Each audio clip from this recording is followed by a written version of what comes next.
Selamat sore saudara-saudara yang terkasih dalam Yesus Kristus. Kita berjumpa lagi pada sore hari ini di dalam suatu kesukaan di mana Tuhan telah menyertai memimpin kita di sepanjang hari sampai tiba di sore hari ini. Dan kita kembali berkumpul di rumah kita beserta keluarga kita, beserta anak-anak kita dan juga orang-orang yang ada di dalam rumah kita. Pada saat ini kami dari Sidang Jemaat di Sudipuro akan membagikan suatu renungan yaitu ringkasan sekolah sahabat di hari Senin yang berjudul Ikatan yang Mengikat. Sebelum kita mulai pembahasan kita, mari kita berdoa. Bapa di surga, kami patut bersyukur dan berterima kasih atas penyertaan dan perlindungan Tuhan kepada kami di sepanjang hari sampai tiba di sore hari ini. Bapa di surga, kami akan mempelajari sebagian dari firman-Mu yang besar itu melalui renungan sekolah sahabat pada saat ini. Kiranya kasih Tuhan membukai hati dan pikiran kami untuk kami dapat tertuju hanya kepada-Mu Tuhan.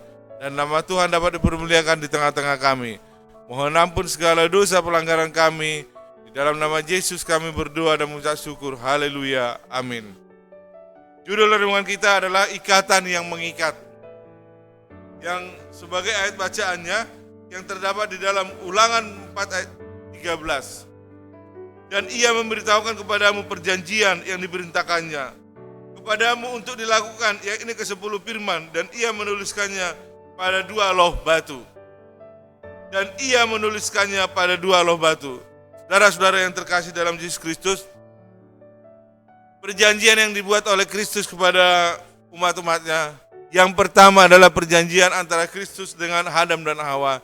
Yang kedua, perjanjian Allah kepada Nabi Nuh dan keturunannya.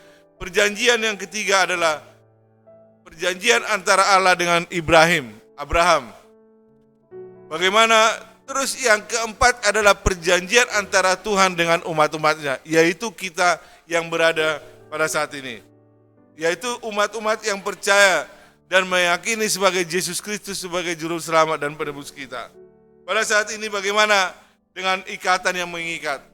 Kalau kita terikat dengan satu tali atau ikat dengan tali, dia akan menyambung antara ujung dengan ujung. Kalau kita mengikatkan sebuah tali, inilah dinamakan ikatan yang mengikat. Bagaimanapun kita menekankan bahwa perjanjian ini itu adalah perjanjian kasih karunia.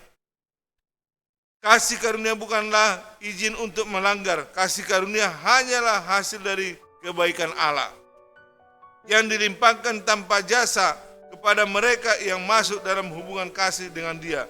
Sebaliknya,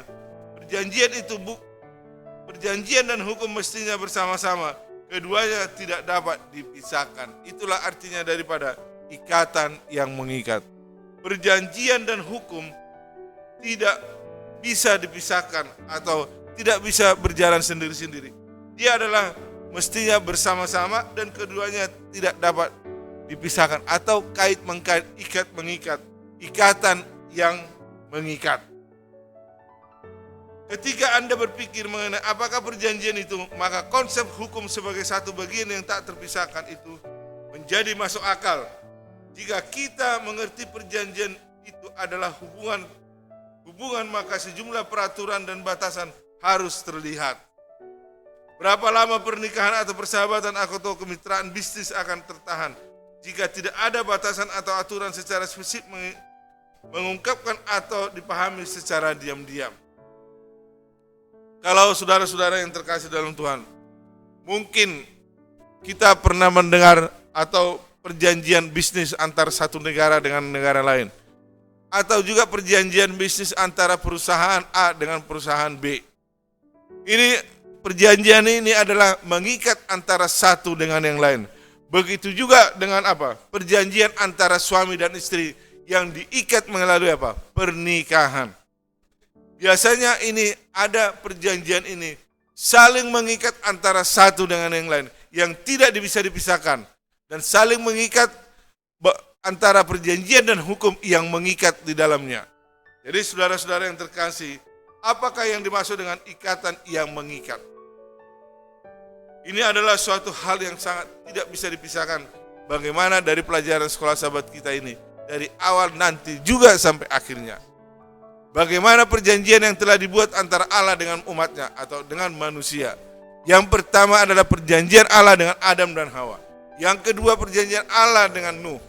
Yang ketiga perjanjian Allah dengan Nabi Ibrahim. Yang keempat perjanjian Yesus Kristus dengan kita yang mengikat dan menjadi ikatan yang mengikat antara satu dengan lain dan dilandasi oleh hukum. Sebagaimana dikatakan di sini apa? Sebaliknya perjanjian dan hukum mestinya bersama-sama. Keduanya tidak dapat dipisahkan. Semoga ini menjadi suatu pelajaran yang terindah bagi kita. Dan kita merasakan bahwa kasih Allah, kasih Yesus Kristus dan kasih Roh Kudus mengikat kita antara satu dengan yang lain. Dan kita bergantung kepada Bapa untuk selalu bergantung sepenuhnya kepada kasih Bapa, kasih Yesus Kristus dan kasih Kudus, supaya kita dapat merasakan kasih Bapa dari sekarang sampai selama-lamanya. Amin.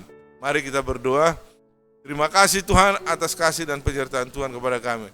Terima kasih juga atas pelajaran dan renungan di pagi hari ini, di sore hari ini Bapak, supaya ini menjadi suatu renungan yang terindah yang kami dapat rasakan di dalam kehidupan dan kerohanian kami. Kiranya kasih Tuhan menyertai kami di sepanjang malam ini Bapak, sampai besok bangun pagi kami di pagi hari kami dapat merasakan kasih Bapa, kasih Yesus Kristus dan kasih Roh Kudus dalam kehidupan dan kerohanian kami. Mohon ampun segala dosa pelanggaran kami. Di dalam nama Yesus kami berdoa dan mengucap syukur. Haleluya. Amin.